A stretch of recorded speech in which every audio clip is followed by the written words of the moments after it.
ഒമാനിലെ ഏറ്റവും അതിമനോഹരമായ അല്ലെങ്കിൽ സ്വദേശികളും വിദേശികളുമെല്ലാം കൂടുതൽ പോകാൻ ആഗ്രഹിക്കുന്ന ഒരു സ്ഥലമാണ് ജബൽ അക്തർ.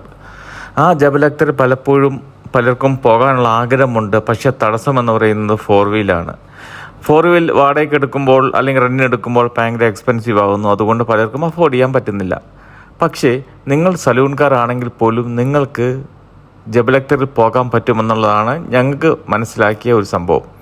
കാരണം ഞങ്ങളും ഇതുപോലെ സലൂൺകാരിൽ ചെന്നു. ജബൽ അക്തറിൽ കയറുന്നതിൻ്റെ തൊട്ട് താഴെ ആ ബർക്കത്തുൽ മൗസിൻ്റെ ഒക്കെ ആ ഭാഗത്ത് അവിടെ 4 വീൽ നമുക്ക് റെൻറ്റിന് കിട്ടും. ഏകദേശം 20 to 25 റിയാൽ കൊടുത്താൽ we can go to Jabal Akhdar and come back. അതുകൊണ്ട് നമ്മൾ സലൂൺകാർ അവിടെ പാർക്ക് ചെയ്യുക. എന്നിട്ട് അവിടുന്ന് ആ വണ്ടി ഡ്രൈവറുണ്ട്, ഇവിടുത്തെ സ്വദേശിയായിരിക്കും. അദ്ദേഹത്തോടൊപ്പം ജബൽ അക്തറിൻ്റെ മുകൾ ഭാഗത്ത് പോവുക. അദ്ദേഹം അത്യാവശ്യമുള്ള സ്ഥലങ്ങളൊക്കെ കാണിച്ചു തരും. 25